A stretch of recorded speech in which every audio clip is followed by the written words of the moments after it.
Hello बच्चों, कैसे हो सब लोग? बढ़िया। बेटा देखो, जिसका आप लोग वेट कर रहे थे वो हो गया।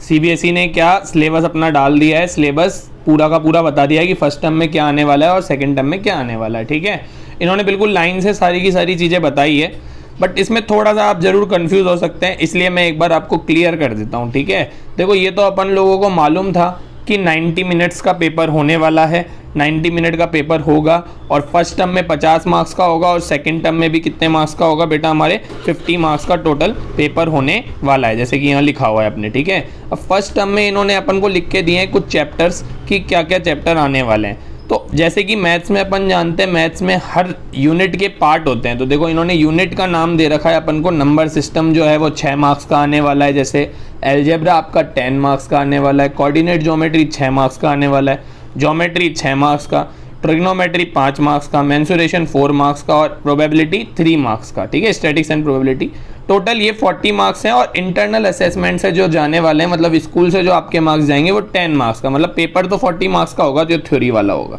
जिसमें आपका सबसे ज़्यादा मार्क्स का चैप्टर एलजेब्रा है बेटा। अब देखो ये चैप्टर के अंदर क्या क्या कंटेन होता है अपना, मैं आपको समझा देता हूँ एक बार।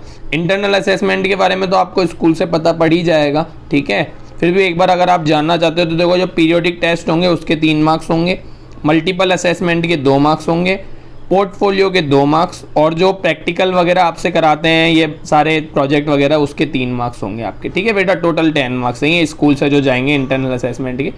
अब देखो आपका रियल नंबर आने वाला है, पूरा रियल नंबर वाला आपका चैप्टर आएगा।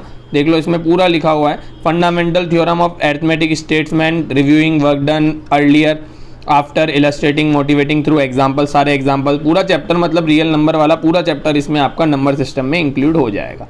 पॉलिनोमियल बेटा एलजेब्रा में अपने 3 चैप्टर होते हैं वैसे, 2, 3 और 4, क्वाड्रेटिक इक्वेशन, पॉलिनोमियल और लीनियर इक्वेशन। तो अपने इसने 2 ही चैप्टर इंक्लूड करें, 2 और 3, जिसमें 2 में से भी इसने पूरा इंक्लूड नहीं करा है, जैसे कि आप देख सकते हैं कि zeros of polynomial relationship, coefficient, quadratic equation की इसने जीरोज ऑफ पॉलिनोमियल वाला तो इंक्लूड करा है, बट एक डिवाइड वाला और होता है जो 2.3 होती है, तो 2.3 इसने इंक्लूड नहीं करी, 2.3 आपकी नहीं आएगी। तो पेयर ऑफ लीनियर इक्वेशन ये पूरा चैप्टर आएगा बेटा आपका, थर्ड चैप्टर, जिसमें 3 मेथड होते हैं, elimination method, cross multiplication method और सब्स्टिट्यूशन मेथड। इसमें से भी इसने एक चीज़ हटा दी है जो पिछले साल भी हटी हुई थी, क्रॉस मल्टीप्लिकेशन, इसमें आपको कहीं नहीं मिलेगा लिखा हुआ, तो क्रॉस मल्टीप्लिकेशन मेथड आपका हट चुका है बेटा। ठीक है, तो इसके बाद यूनिट जो आती है वो आती है कोऑर्डिनेट ज्योमेट्री। कोऑर्डिनेट ज्योमेट्री में बेटा आप लोगों के 3 एक्सरसाइजें हैं वैसे, 7.1, 7.2, 7.3। 7.1 में डिस्टेंस फॉर्मूला होता है वो आ रहा है, 7.2 में सेक्शन फॉर्मूला होता है वो भी आ रहा है, 7.3 में एरिया ऑफ ट्रायंगल होता है बेटा, वो इन्होंने आपका हटा दिया है। फर्स्ट टर्म में तो नहीं आ रहा, सेकंड टर्म में अभी अपन देख लेंगे, बात कर लेंगे। ठीक है, तो बेटा जैसे कि दिख रहा है ज्योमेट्री के अंदर ट्रायंगल्स वाला चैप्टर आ रहा है, ट्रायंगल्स वाला पूरा ही आ रहा है, definition of example, counter example, similar triangles, और इन्होंने थ्योरम के नाम दे दिए हैं कि भाई थ्योरम कौन कौन सी प्रूव करने के लिए आती है। तो 9 थ्योरम दे रखी है बुक में भी और 9 की 9 ही इसने लिख दी है, मतलब पूरा चैप्टर अपना 6 चैप्टर पूरा आएगा यहाँ पे ट्रायंगल्स वाला। ज्योमेट्री में वैसे 2 चैप्टर होते हैं, एक तो सर्कल और एक ट्रायंगल, फर्स्ट टर्म में आपके ट्रायंगल्स आ रहा है बेटा लोगों। अब आगे क्या बताया बेटा इसने, आपको समझ तो आ रहा है ना बेटा कि मैं क्या बताना चाह रहा हूँ? मैं आपको सिलेबस को एक बार समझाना चाह रहा हूँ कि आपके सिलेबस में क्या क्या आ रहा है ना। तो टिक लगा लो बेटा बुक के अंदर, भले खोल के लिख दो उसमें फर्स्ट टर्म में ये आ रहा है, सेकंड टर्म में ये आ रहा है। और अगर पीडीएफ का लिंक चाहिए तो मैं एक बार आपको डाल दूंगा, वैसे तो सीबीएसई ने ऑफिशियल वेबसाइट पर ये डाला है, फिर मैं एक बार लिंक आपके उसमें डाल दूंगा। ठीक है, नीचे डिस्क्रिप्शन में डाल देंगे। देखो फिर ट्रिग्नोमेट्री में 4 एक्सरसाइजें होती है, चारों की चारों आ रही है 8 चैप्टर में। वैसे ट्रिग्नोमेट्री में 2 पार्ट है हमारे, एक 8 चैप्टर और एक 9 चैप्टर। तो 8 चैप्टर तो फर्स्ट टर्म में आ रहा है, 9 शायद ये सेकंड टर्म में दे देंगे। उसके बाद मेंसुरेशन में भी 2 चैप्टर होते हैं बेटा, 12 एंड 13। तो ये 12 वाला तो अपन को एरिया ऑफ सर्कल तो दे रहे हैं, किसके अंदर? फर्स्ट वाले टर्म के अंदर।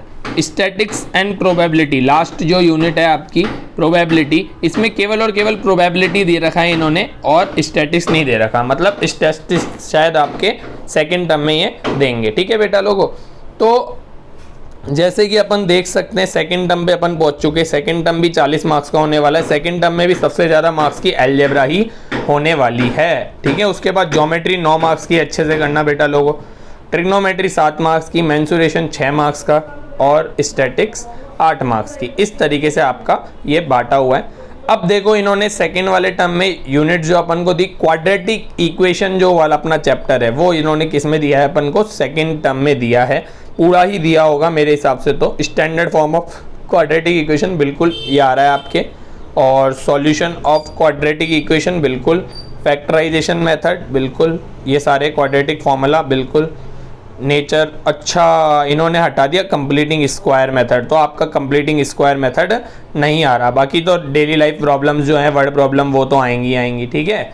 तो मैंने वैसे सारे चैप्टर डाल रखे हैं यूट्यूब पे, अगर आपको पढ़ना हो तो आप देख सकते हो। कुछ एक चैप्टर नहीं डले हैं जो मैं अभी कंटिन्यू अपलोड कर ही रहा हूँ। अभी देखो अरिथमेटिक प्रोग्रेशन अपन ने पूरा डाल रखा है और आ भी पूरा ही रहा है शायद, ये नहीं, इसमें एक चीज़ हटाई है इन्होंने, application based sum to n problems जो हैं, एन नंबर, वही जो पिछले साल हटा था वो इन्होंने इस साल भी हटा दिया है, वो पिछले वाली चीज़ें ही अधिकतर हटाई गई हैं ज़्यादातर, ठीक है। तो एपी आ रहा है इसमें आपके, ज्योमेट्री बेटा ज्योमेट्री आ रही है अपनी, सर्कल्स आ रहा है, सर्कल एंड टेंजेंट दोनों थ्योरम है, दोनों थ्योरम का प्रूफ लिखा हुआ है वो भी आ रहा है, ठीक है। कंस्ट्रक्शन बेटा, कंस्ट्रक्शन तो आएगा ही आएगा, सेकंड टर्म में आएगा अपना ये कंस्ट्रक्शन, क्योंकि टिक वर्ड्स में तो दे नहीं सकते अपने को कंस्ट्रक्शन। और एप्लीकेशन ऑफ ट्रिग्नोमेट्री में से अब हाइट एंड डिस्टेंस, मतलब जो ट्रिग्नोमेट्री वाला चैप्टर था, हाइट एंड डिस्टेंस आएगा सेकंड टर्म में। और मेंसुरेशन में से ये सरफेस एरिया एंड वॉल्यूम दे देंगे। मतलब स्टैटिस्टिक्स इन्होंने हटा ही दिया है क्या, स्टैटिस्टिक्स, मीन मीडियन मोड कहीं दिख ही नहीं रहा मेरे को, मीन मीडियन मोड तो लिखा हुआ, ये तो गलत कर देंगे ये लोग। हाँ सेकंड वाले टर्म में है तो सही, 5th यूनिट है, 5th यूनिट, हाँ ये लिखी हुई है नीचे है बेटा, मीन मीडियन मोड, ये रहा 5th यूनिट है आपकी, मीन मीडियन मोड आ रहा है, सेकंड वाले टर्म में आएगा बेटा लोग आपका। तो ये 10th क्लास का था, 9th क्लास का भी मैं इसी में बता दूं बोलो तो, या अलग वीडियो बना देते हैं, चलो 9th क्लास की, ठीक है। मैं अलग अलग वीडियो सारे क्लासेस की डाल देता हूँ, 10 की डाल दी है, अब 9 और 12 की भी अभी डाल देता हूँ थोड़ी देर में, ठीक है बेटा।